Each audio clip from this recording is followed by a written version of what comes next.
Hey, my friends, it's Matt. This is the 10-Minute Bible Hour podcast. Get ready for some introspection because I'm in the mood to do that right now. When I was little, the scariest things I could imagine were outside of me. In probably sixth grade, I illegally went to a movie with my friends because I wasn't 13 yet and my parents didn't give me permission. It was Critters. And in Critters, they're space aliens. They roll up in little balls and they roll around and then they look kind of harmless, but then they unroll and you're like, whoa, those are huge teeth. And they eat your face or your neck or something like that. It's very troubling. But for the longest time, the scariest stuff I could picture was all external to me. And then as time has gone on, it occurs to me that the stuff I am most scared of is no longer that. Don't get me wrong. That stuff's still scary and you can still jump scare me. But what I am most scared of is not self-awareness. And you're like, oh, dude, well, I hate to be the one to tell you, but you maybe have a little bit of a problem with that. I do have a problem with that. What I mean by that, though, is that I'm terrified of charging ahead and being like, well, in a world full of opinions, I have formulated one and I'm pretty sure I'm right. And I'm going to do this big, proud in front of everybody. This is my plan. And then it turns out that I was wrong about all of that.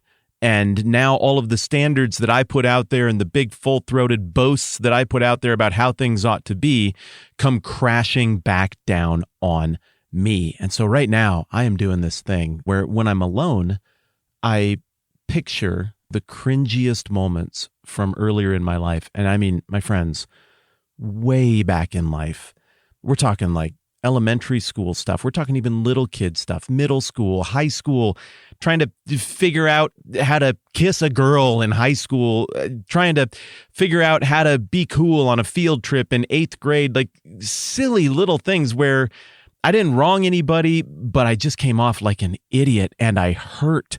It'll just occur to me like while I'm mowing the lawn and I hurt because the standards of reality that now maybe I'm a touch more aware of come into full focus in contrast to stupid stuff I've done before. And it's not the stupid stuff in and of itself. It's that being held up in contrast to reality that hurts so bad. And when I'm on my best days, I just have a laugh about it. And like, well, we're all idiots. And to some extent, we just have to be forgiving of our past selves and our ignorance and our insecurities. And I think that's probably a pretty good way to respond to it. But sometimes I just can't muster that because I feel, well, that weird phobia, that shame, is that the word? That sense of dread of I was pretty sure this was the right way to go. And I went this way in front of a lot of people. And then reality makes it clear to me it wasn't. I set up standards. I declared that this is the way things are. And then those weren't real. Those weren't true. And so one of the most horrifying passages in the whole Bible in light of that is all the way back in 1 Samuel 12. And you're like, we talk about Matthew here. What are we doing back here? We're getting somewhere. Trust me. Back in 1 Samuel 12, you get this scenario where David just did the worst thing David ever did. And then David, time goes by and he just gets back to work on things, being king, being right about everything. And then Nathan, the prophet who was always working with David, comes along and he tells him this story. He's like, well, there's this sheep and this guy owns it. And this other guy comes along and is selfish and mistreats the poor guy who owns this sheep. And it's a little parable in a sense, and David doesn't read the parable properly. Nathan tells David this story, and David is outraged. He rushes right to his metaphorical keyboard or phone. He's like, I'm retweeting that story. That is garbage. And he metaphorically retweets it, and his tweet to go along with the retweet is, as surely as the Lord lives, the man who did this right here in the article I'm retweeting deserves to die. And he probably felt very impressive morally. He rolled that standard right out. He took the opportunity to, really, why do we do that? To point out how dumb and bad and immoral everyone else is, but how on the right side of things he is, or we are when we do that kind of stuff. And then here comes the hammer. Verse 7 of 2 Samuel 12, maybe the scariest verse in all of the Old Testament. Then Nathan said to David, you are that man. And I picture one of those multi-level zooms where the background and the foreground don't work together in a normal way, like when Simba realizes that the wildebeest herd is coming down the canyon. Whoa! And David, in an instant must have realized he had dug his own grave.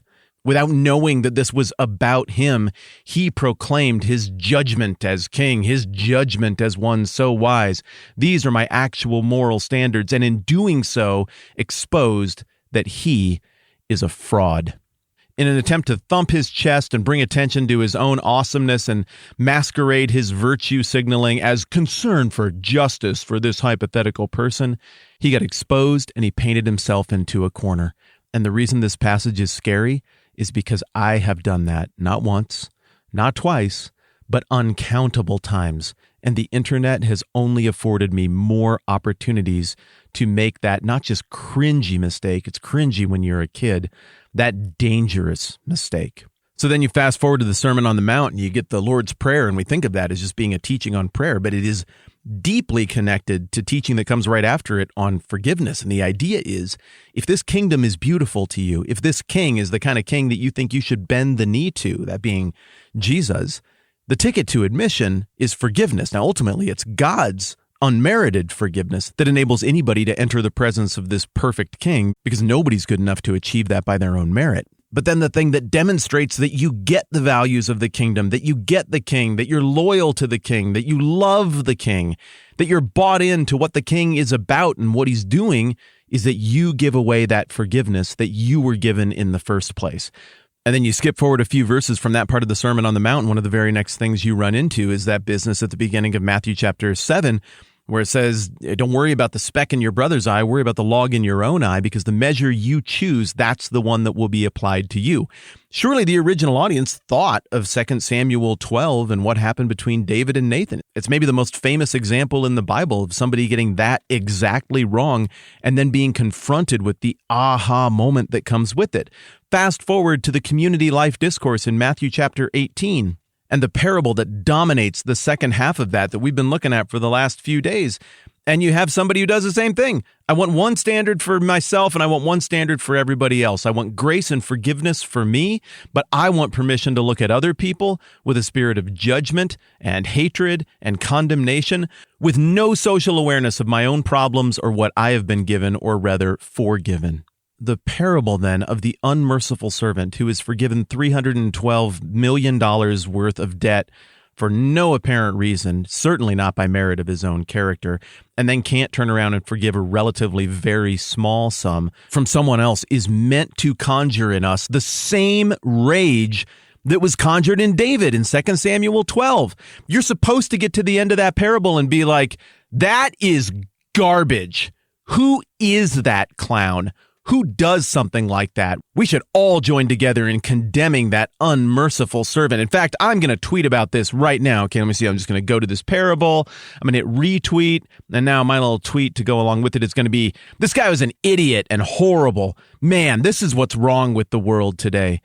Except then, implicitly, right at the end of that, is the voice of Nathan, the prophet, speaking with the voice of God, or maybe the voice of God himself, or maybe just the voice of reason and common sense, saying, yeah, that unmerciful servant, you are that man. You are that woman. You are the one who wants one standard of forgiveness for yourself and another standard of forgiveness for everyone else. This parable is not one to be marveled at from a distance as we gawk at how awful the wrong character is in this thing. This parable is supposed to make you feel like the wildebeests are coming down the canyon, and that crushing camera zoom shot comes in as you realize, it's me. I'm the one who has the problem. I'm the one who needs forgiveness. I'm the one who needs forgiveness the most. I'm the one who doesn't give it away enough. The truth of the matter is I want to handle all of this in one block of thought, so I'm just going to keep recording here and roll right into tomorrow's episode, picking up exactly where we left off and thinking about the same stuff. I'm Matt. This is the 10-Minute Bible Hour podcast. Let's do this again soon.